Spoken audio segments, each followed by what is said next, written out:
સામાન્ય રીતે જ્યારે આપણે કમ્પ્યુટરના પ્રોસેસિંગ પાવર કે મેમરીની વાત કરીએ ને ત્યારે આપણા મગજમાં સીધો આધુનિક સુપરકમ્પ્યુટરનો વિચાર આવે.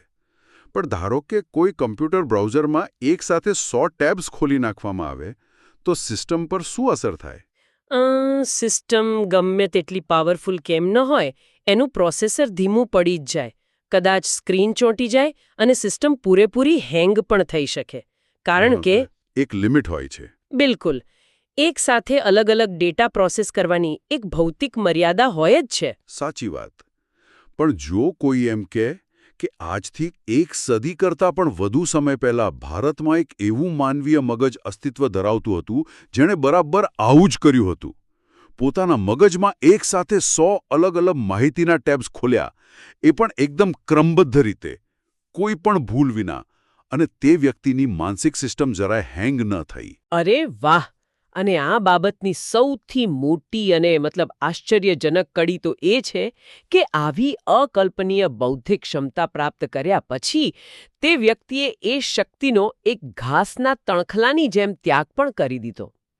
જુઓ, આ માત્ર યાદાશક્તિનો શક્તિનો ચમત્કાર નથી, પણ માનવીય ચેતના અને આધ્યાત્મિકતાની ચરમસીમાનું એક જીવંત ઉદાહરણ છે. રાઈટ. તો આજના આ સઘન અભ્યાસમાં આપણે બરાબર આ જ વિષય પર ઊંડાણમાં ઉતરવાના છીએ. આજનો આપણો વિષય છે 20 વિરલ વિભૂતિ, જે એક અત્યંત પ્રેરણાદાયક ચરિત્ર નિબંધ છે. આ નિબંધના લેખક આત્માર્પિત અપૂર્વજી છે. હા, અને લેખક વિશેની થોડી ઐતિહાસિક વિગતો પણ જાણવા જેવી છે. આત્માર્પિત અપૂર્વજીનો જન્મ મુંબઈમાં થયો હતો. તેઓ ધરમપુર સ્થિત શ્રીમદ રાજચંદ્ર મિશનના સંસ્થાપક પૂજ્ય ગુરુદેવ શ્રી રાકેશભાઈના શિષ્ય છે. બરાબર. તેઓ માત્ર શાસ્ત્રોના ખૂબ ઊંડા અભ્યાસી જ નથી, પણ એક ઉત્તમ વક્તા પણ છે. આ ઉપરાંત તેઓ એક બૌદ્ધિક અને આધ્યાત્મિક માસિક પત્રિકા છે. સદ્ગુરુ એકોઝ. હા, સદ્ગુરુ એકોઝ. તેના તેઓ તંત્રી છે. અને આ ચરિત્ર નિબંધ અર્વાચીન યુગના મહાન આધ્યાત્મિક સંત શ્રીમદ રાજચંદ્રના જીવન અને તેમના દર્શન પર આધારિત છે.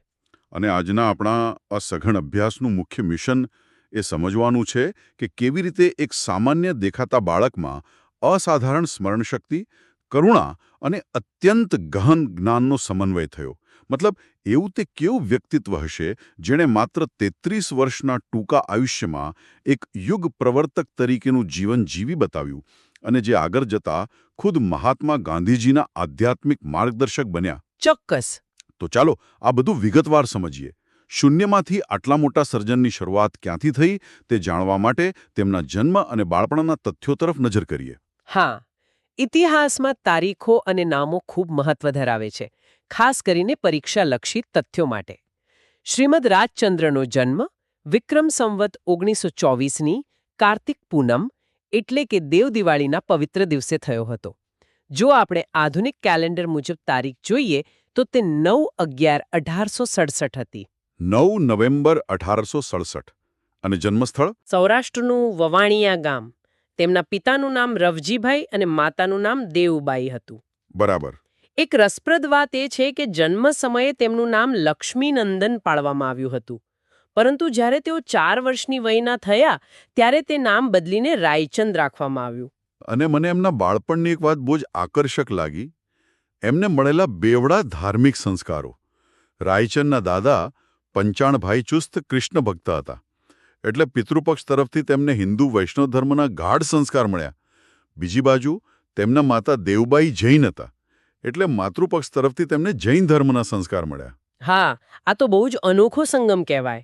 એટલે આ તો જાણે એક જ કમ્પ્યુટરમાં 2 અલગ અલગ અને અત્યંત પાવરફુલ ઓપરેટિંગ સિસ્ટમ્સ ઇન્સ્ટોલ કરી હોય એવું થયું. એક બાજુ વૈષ્ણવ ધર્મની ભક્તિરસવાળી સિસ્ટમ અને બીજી બાજુ જૈન ધર્મની વૈરાગ્યવાળી સિસ્ટમ. પણ મેં સ્ત્રોતમાં વાંચ્યું છે કે બાળપણમાં તેમને રામદાસજી નામના એક સાધુએ કંઠી બાંધી હતી. પણ એકવાર એ કંઠી તૂટી ગઈ. હા, અને પછી તેમણે ક્યારેય ફરીથી તે બંધાવી નહીં. આ બહુ જ માર્મિક ઘટના છે. એ શું સૂચવે છે? જુઓ, તે એવું દર્શાવે છે કે 2 અલગ ધર્મોના સંસ્કાર મળવા છતાં તેઓ કોઈ એક રૂઢિચુસ્ત પરંપરા કે બાહ્ય આડંબરમાં બંધાઈ જવા માંગતા નહોતા. તેમણે બંને પરંપરાઓમાંથી સારોસાર ગ્રહણ કર્યો અને પોતાનું એક સ્વતંત્ર આધ્યાત્મિક માળખું વિકસાવ્યું. જો કે પાછળથી તેમની નિષ્ઠા જૈન ધર્મના તત્વજ્ઞાનમાં વધુ સ્થિર થઈ ગઈ હતી. આ સ્વતંત્ર વિચારધારા તેમની શૈક્ષણિક સિદ્ધિઓમાં પણ સ્પષ્ટ દેખાય છે. મતલબ એ આંકડાઓ સાંભળીને જ નવાઈ લાગે. તેમણે શાળાનું 7 ચોપડીનું શિક્ષણ માત્ર 2 જ વર્ષમાં પૂરું કરી દીધું હતું. 2 વર્ષમાં 7 ધોરણ. બિલકુલ. અને એટલું જ નહીં, માત્ર 8 વર્ષની ઉંમરે તો તેમણે કાવ્યરચનાનો પ્રારંભ કરી દીધો હતો અને અંદાજે 5000 જેટલી કડીઓ રચી કાઢી હતી. 5000 કડીઓ 8 વર્ષની ઉંમરે? ના હોય. હા, અને 9 વર્ષની વયે તો તેમણે રામાયણ અને મહાભારતને કાવ્ય રૂપે આલેખવાનું શરૂ કરી દીધું. 13 વર્ષની વયે તેમણે રાજકોટમાં જઈને અંગ્રેજી ભાષાનો અભ્યાસ પણ શરૂ કર્યો. અરે વાહ! અહીં રસપ્રદ બાબત એ છે કે 7 ધોરણનું શિક્ષણ માત્ર 2 વર્ષમાં પૂરું કરવું એ કોઈ સામાન્ય ગોખણપટ્ટી નહોતી. તો પછી આ શક્ય કેવી રીતે બન્યું? એક નાનકડું મગજ આટલી બધી માહિતી કેવી રીતે પ્રોસેસ કરી શકે? આની પાછળનું મુખ્ય કારણ તેમની અત્યંત તીવ્ર ગ્રહણ શક્તિ હતી, જેને આપણે રિસેપ્ટિવિટી કહીએ છીએ. શિક્ષક જે કંઈ પણ ભણાવે તે બધું જ તેમને પહેલી જ વારમાં પૂરેપૂરી ઊંડાણપૂર્વકની સમજણ સાથે યાદ રહી જતું. આ ખરેખર અદ્ભુત બૌદ્ધિક ક્ષમતા છે. પણ એથી વાર્તામાં એક બહુ જ મોટો વળાંક આવે છે. અત્યંત તેજસ્વી મગજ જ્યારે અત્યંત સંવેદનશીલ હૃદય સાથે ભળે છે ત્યારે શું થાય છે? 7 વર્ષની ઉંમરે બનેલી એક ઐતિહાસિક ઘટના છે જેણે તેમના જીવનની આખી દિશા જ બદલી નાખી. જી, આ બહુ જ મહત્વનો તબક્કો છે. ભારતીય આધ્યાત્મિક ઇતિહાસમાં આ ઘટનાને જાતિસ્મરણ જ્ઞાનની જાગૃતિ તરીકે ઓળખવામાં આવે છે. અહીં કારણ અને અસર એટલે કે કોઝ એન્ડ ઇફેક્ટનો સંબંધ સમજવા જેવો છે. જ્યારે રાયચંદ માત્ર 7 વર્ષના હતા ત્યારે વવાણિયા ગામમાં તેમના એક પરિચિત અમીચંદભાઈને સર્પદંશ થયો અને તેમનું મૃત્યુ થયો. અને એક 7 વર્ષના બાળક માટે મૃત્યુનો કન્સેપ્ટ સમજવો બહુ અઘરો હોય છે. હા, બાળ રાયચંદે પોતાના દાદાજી પાસે જઈને એક બહુ જ નિર્દોષ પ્રશ્ન કર્યો કે ગુજરી જવું એટલે શું? દાદાજીએ સમજાવ્યું કે શરીરમાંથી જીવ નીકળી ગયો છે, હવે તેમને મસાણમાં બાળી આવવામાં આવશે. આ સાંભળીને નાના રાયચંદ છાનામાના સીધા તળાવ પાસે પહોંચી ગયા, એક ઝાડ પર ચડ્યા અને ત્યાંથી તેમણે ભડભડ બળતી ચિતાને જોઈ. આ એક ઘટનાનું મૂળ કારણ હતું. તો એક 7 વર્ષના બાળકના મન પર એની શું અસર થઈ? આ ચિતા જોયા પછી તેમના બાળમાનસમાં એક અત્યંત તીવ્ર મનોમંથન શરૂ થયું. તેઓ ગહન ચિંતનમાં ડૂબી ગયા અને પરિણામે તેમનું જાતિસ્મરણ જ્ઞાન જાગૃત થયું. એટલે જાતિસ્મરણ એટલે પોતાના પૂર્વભવોના જન્મોનું સ્મરણ થવું, ખરું ને? પોતાના સેંકડો ભૂતકાળના જન્મોનું જ્ઞાન થવું. બિલકુલ. આ કોઈ સામાન્ય યાદદાશ્ત નથી. આ એક પ્રચંડ આધ્યાત્મિક જાગરણ હતું અને આ જ્ઞાનની અસર તેમના રોજિંદા વર્તનમાં પણ દેખાવા લાગી. ઉદાહરણ તરીકે, એકવાર તેમના દેવમાએ તેમને શાક સમારવા આપ્યું ત્યારે લીલા શાકભાજી કાપતી વખતે તેમાં રહેલા સૂક્ષ્મજીવો પ્રત્યેની દયાથી તેમની આંખો ભરાઈ આવી હતી. આ જીવદયાનું સર્વોચ્ચ ઉદાહરણ છે. પણ અહીં મારા મનમાં એક પ્રશ્ન થાય છે. સ્ત્રોતોમાં એવા કેટલાક દાખલાઓ છે જેમાં તેઓ ભવિષ્ય જાણી શકતા હતા અથવા લોકોના મનની વાત વાંચી શકતા હતા, જેમ કે પેલો કચ્છથી આવતા 2 અજાણ્યા મહાનુભાવોનો પ્રસંગ. હા, હેમરાજભાઈ અને માલસીભાઈ. શ્રીમદ્દે તેમને અગાઉ ક્યારેય જોયા નહોતા, છતાં તેમને નામ દઈને બોલાવ્યા. અને પેલો સાયલાવાળો પ્રસંગ. સાયલાથી સૌભાગ્યભાઈ બીજમંત્ર લેવા આવ્યા, તેમના ખિસ્સામાં એક કાગળ હતો અને શ્રીમદ્દે કાગળ વાંચ્યા વિના જ બધી વિગતો કહી દીધી. હા, અને રાજકોટમાં પોતાના જ મામાઓ દ્વારા ધારસીભાઈ નામના વ્યક્તિને ઠેકાણે પાડી દેવાના ષડયંત્રની અગાઉથી જાણ કરી ધારસીભાઈનો જીવ બચાવ્યો. રાઈટ. પણ મારો પ્રશ્ન એ છે કે કોઈના ખિસ્સાની ચિઠ્ઠી વગર વાંચે કહી દેવી કે ભવિષ્યમાં થનારી હત્યાની ખબર પડી જવી, આ બધું કોઈ જાદુ કે ચમત્કાર નથી લાગતો? શું આને આપણે શુદ્ધ આધ્યાત્મિકતા કહી શકીએ? આ બહુ જ તાર્કિક પ્રશ્ન છે અને આને સમજવો બહુ જ જરૂરી છે. આ કોઈ મેજિક ટ્રીક કે હાથ ચાલાકી નહોતી. જુઓ, જ્યારે મનુષ્યનું ચિત્ત સંપૂર્ણપણે નિર્મળ થઈ જાય, મનમાં કોઈ જ રાગ દ્વેષ ન હોય, ત્યારે ચેતના એકદમ વિસ્તૃત અને પારદર્શક થઈ જાય છે. મનની અંદર કોઈ જ ઘોંઘાટ ન હોય એટલે સામા વ્યક્તિના મનના ભાવો સ્પષ્ટ વંચાઈ જાય. એટલે મન એકદમ શાંત હોય તો બધું સ્પષ્ટ દેખાય? હા, અને બીજું કે તેમણે આ જ્ઞાનનો ઉપયોગ કોઈ વાહવાહી મેળવવા નહોતો કર્યો, પણ ધારસીભાઈનો જીવ બચાવવા માટે કર્યો હતો. આ પરહિત અને પરોપકારની ભાવનાનું પરિણામ હતું. બરાબર. હવે તેમના સાહિત્યિક સર્જન તરફ જઈએ. એ તથ્યો અને વર્ષો ખૂબ નોંધનીય છે. લેખનની વાત કરીએ તો માત્ર 11 વર્ષની ઉંમરે બુદ્ધિપ્રકાશ સામયિકમાં તેમના લેખો પ્રસિદ્ધ થવા લાગ્યા. 13-14 વર્ષની વયે તો સંસ્કૃત અને પ્રાકૃત ગ્રંથોનો અભ્યાસ પૂરો કરી લીધો અને 16-17 વર્ષની વયે તેમણે જે પુસ્તક લખ્યું તેનું નામ છે સ્ત્રી નીતિ બોધક વિભાગ પહેલો. આ પુસ્તક વિશે હું ખાસ કહીશ કારણ કે 1880ના દાયકામાં જ્યારે ભારતીય સમાજ અત્યંત રૂઢિચુસ્ત હતો ત્યારે એક 16-17 વર્ષના યુવાને સ્ત્રી શિક્ષણની હિમાયત કરી. તેમણે બાળલગ્ન અને કજોડા જેવા કુરિવાજોનો વિરોધ કર્યો. આ ખરેખર ક્રાંતિકારી કહેવાય. સાચી વાત. આ ઉપરાંત તેમણે મોક્ષમાળા નામનો ચિંતન ગ્રંથ માત્ર 3 દિવસના ટૂંકા ગાળામાં લખી નાખ્યો અને પુષ્પમાળા નામનું પુસ્તક જેમાં સૂત્રાત્મક શૈલીમાં 108 બોધવચનો છે. પણ તેમનું જે માસ્ટરપીસ કહેવાય છે તે છે શ્રી આત્મસિદ્ધિશાસ્ત્ર. મેં વાંચ્યું છે કે નડિયાદમાં માત્ર 1.5 કલાકમાં એકી બેઠકે તેમણે 142 ગાથાનો આ પદ્યમય સર્વોત્કૃષ્ટ દર્શન ગ્રંથ રચી કાઢ્યો. 1.5 કલાકમાં 142 ગાથાઓ. બિલકુલ. અને આ જ અસાધારણ બૌદ્ધિક ક્ષમતાનું બીજું પાસું છે શતાવધાની શક્તિ. શતાવધાન એટલે એકસાથે 100 વસ્તુઓ કોઈ પણ ભૂલ વિના એ જ ક્રમમાં યાદ રાખવાની શક્તિ. 19 વર્ષની ઉંમરે તો આ સિદ્ધિ તેમના માટે સહજ બની ગઈ હતી. અહીં ખરેખર રસપ્રદ વળાંક આવે છે. શતાવધાની શક્તિ એટલે જાણે કમ્પ્યુટર બ્રાઉઝરમાં એકસાથે 100 ટેબ્સ ખુલ્લા હોય અને સિસ્ટમ જરાય હેંગ ન થાય. મુંબઈમાં તેમણે પ્રયોગો કર્યા, રાષ્ટ્રીય અખબારોએ નોંધ લીધી. હા, અને આ માટે તેમને સુવર્ણચંદ્રક પણ મળ્યો અને લોકોએ સાક્ષાત સરસ્વતીનું બિરુદ આપ્યું. પણ સૌથી મોટો આંચકો એ છે કે આટલી મોટી સિદ્ધિ મેળવ્યા પછી તેમણે એનો ત્યાગ કરી દીધો. હા, તેમણે આ અવધાન પ્રયોગનો તૃણવત ત્યાગ કર્યો. તૃણવત એટલે ઘાસના તણખલાની જેમ એને છોડી દીધું. 23 વર્ષની ઉંમરે તેમને આત્મસાક્ષાત્કાર થયો. પણ કોઈ આટલી મોટી શક્તિને કેમ છોડી દે? કારણ કે આધ્યાત્મિકતામાં સિદ્ધિઓ એ અંતિમ લક્ષ્ય નથી હોતું, પણ માત્ર માર્ગમાં આવતા માઇલસ્ટોન હોય છે. શતાવધાની શક્તિનો ત્યાગ દર્શાવે છે કે તેઓ કીર્તિ કે વાહવાહીના મોહમાં નહોતા પડ્યા.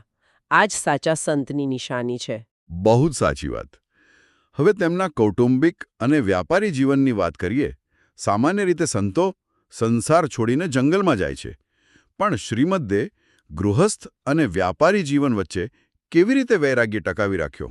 જી, કૌટુંબિક તથ્યો જોઈએ તો તેમના લગ્ન ઝબકબાઈ સાથે થયા હતા અને તેમને 2 પુત્રો અને 2 પુત્રીઓ હતા. તેઓ મુંબઈમાં રેવાશંકર જગજીવનદાસની પેઢીમાં ભાગીદાર હતા. અને પાછળથી સુરતના ઝવેરી નગીનદાસ પણ જોડાયા હતા ને? બરાબર. મોતી અને ઝવેરાતનો તેમનો આ વેપાર છેક રંગૂન સુધી ફેલાયેલો હતો. મને એ જ આશ્ચર્ય થાય છે કે રંગૂન સુધી મોતીનો ધંધો ફેલાયેલો હોય, લાખોના વ્યવહારો હોય અને છતાં માણસ અનાસક્ત કેવી રીતે રહી શકે? આ સમજવા માટે એક બહુ સરસ સિદ્ધાંત છે, જળકમળવત અવસ્થા. એટલે કે કમળ જેમ પાણીમાં રહે છે છતાં પાણીથી ભીંજાય નહીં. આટલા ધીકતા ધંધા વચ્ચે પણ તેમનું મન નિર્મોહી, નિસ્પૃહ અને અનાસક્ત હતું. કશાનું વળગણ નહીં, જેને કહેવાય દેહ છતાં વિદેહી દશા. એટલે આધ્યાત્મિકતા માટે જવાબદારીઓથી ભાગવાની જરૂર નથી, પણ દૃષ્ટિકોણ બદલવાની જરૂર છે. એક્ઝેક્ટલી. અને શ્રીમદના આ જ જ્ઞાન અને વૈરાગ્યનો પ્રભાવ આપણા રાષ્ટ્રપિતા મહાત્મા ગાંધીજી પર પડ્યો. હા, આ મુલાકાત બહુ ઐતિહાસિક છે. ગાંધીજી અને શ્રીમદની પ્રથમ મુલાકાત મુંબઈમાં થઈ હતી. ડૉક્ટર પ્રાણજીવનદાસ મહેતા દ્વારા પરિચય થયો હતો. હા, જેઓ શ્રીમદના કાકા સસરા થતા હતા. ત્યારે તો ગાંધીજી વિલાયતથી બેરિસ્ટર બનીને નવા આવ્યા હતા. તેમણે શ્રીમદની શતાવધાની શક્તિ ચકાસવા જુદી જુદી ભાષાના કેટલાક શબ્દો લખીને આપ્યા. અને શ્રીમદ્દે એ જ ક્રમમાં બધા શબ્દો કહી સંભળાવ્યા. ગાંધીજી અત્યંત પ્રભાવિત થયા. જ્યારે પણ ગાંધીજીને ધર્મ કે અધ્યાત્મ અંગે મૂંઝવણ થતી, ત્યારે તેઓ શ્રીમદ પાસેથી માર્ગદર્શન લેતા. એટલે ગાંધીજીમાં જે સત્ય, અહિંસા, બ્રહ્મચર્ય, અપરિગ્રહ અને અભય જેવા ગુણો દૃઢ થયા, તેની મૂળ પ્રેરણા શ્રીમદમાંથી મળી હતી. બિલકુલ. અને ગાંધીજીએ શ્રી આત્મસિદ્ધિ શાસ્ત્રનું અંગ્રેજીમાં ભાષાંતર પણ કર્યું હતું. એટલું જ નહીં, શ્રીમદનું એક પદ છે, અપૂર્વ અવસર એવો ક્યારે આવશે, તેને ગાંધીજીની આશ્રમ ભજનાવલીમાં સ્થાન મળ્યું હતું. અરે વાહ! ગાંધીજીએ પોતે કહ્યું હતું કે મેં ઘણાના જીવનમાંથી ઘણું લીધું છે, પણ સૌથી વધારે કોઈના જીવનમાંથી મેં ગ્રહણ કર્યું હોય તો તે કવિશ્રીના જીવનમાંથી જ છે. તો આનો અર્થ એ થયો કે જે ગાંધીજીએ આખા ભારતને સત્ય અને અહિંસાનો પાઠ ભણાવ્યો, તે ગાંધીજીના પ્રેરણા સ્ત્રોત શ્રીમદ રાજચંદ્ર હતા. આ બે વ્યક્તિઓનો સંબંધ ભારતની રાજકીય અને આધ્યાત્મિક તવારીખનો બહુ મોટો અધ્યાય છે.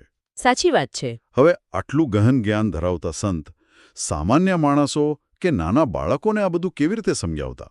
આ માટે કાવીઠા ગામનો પ્રસંગ બહુ પ્રખ્યાત છે.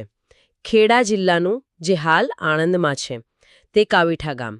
ત્યાં નિશાળના બાળકો સાથે તેમનો સંવાદ થયો હતો. હા, પેલું છાશ અને ઘીનું મોડેલ, રાઈટ? હા, શ્રીમદે પૂછ્યું કે એક હાથમાં છાશનો લોટો હોય અને બીજા હાથમાં ઘીનો લોટો હોય, અચાનક ધક્કો વાગે તો કોને સાચવશો?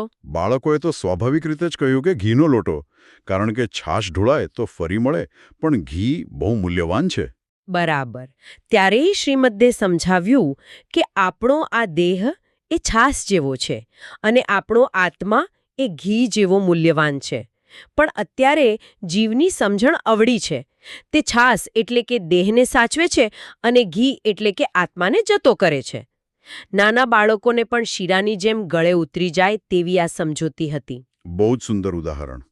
જો આપણે મોટા ચિત્રમાં જોઈએ તો આજે પણ આપણે આધુનિક યુગમાં શારીરિક દેખાવ એટલે કે છાસ પાછળ બધો સમય કાઢીએ છીએ અને આંતરિક મૂલ્યરૂપી ઘીને ભૂલી જઈએ છીએ. એકદમ સાચું. અને આ જ જ્ઞાન લોકો સુધી પહોંચાડવા તેમણે સંસ્થાઓ પણ સ્થાપી. ઈસવીસન 1900માં વઢવાણ કેમ્પમાં પરમશ્રુત પ્રભાવક મંડળની સ્થાપના કરી, જેણે વિવિધ ભાષાઓમાં સાહિત્ય પ્રસિદ્ધ કર્યું. અને આ સિવાય પણ ઘણી સંસ્થાઓ હતી ને? હા, અગાસ, કોબા, અમદાવાદ, ગુજરાત વિદ્યાપીઠ, સાયલા, રાજકોટ, મોરબી, ખંભાત, ઈડર, સિમરડા, કાવીઠા અને ધરમપુર, આ બધી જ જગ્યાએ સંસ્થાઓ આવેલી છે. હવે આ વિરલ વિભૂતિના અંતિમ સમય વિશે વાત કરીએ. હા, તેમના માટે દેહ માત્ર ધર્મ સાધનાનું સાધન હતો. અંતમાં તેમને સંગ્રહિણીનો વ્યાધિ લાગુ પડ્યો. વજન ઘટીને માત્ર 57 રતલ જેટલું થઈ ગયું હતું. 57 રતલ એટલે બહુ જ ઓછું કહેવાય. બિલકુલ. હવાફેર માટે પ્રવાસ કર્યો અને છેલ્લે રાજકોટ મુકામ કર્યો. અને 9 એપ્રિલ 1901ના રોજ, એટલે કે 9/4/1901ના રોજ રાજકોટમાં તેમણે સમાધિપૂર્વક દેહ ત્યાગ કર્યો. ત્યારે તેમની ઉંમર માત્ર 33 વર્ષની હતી.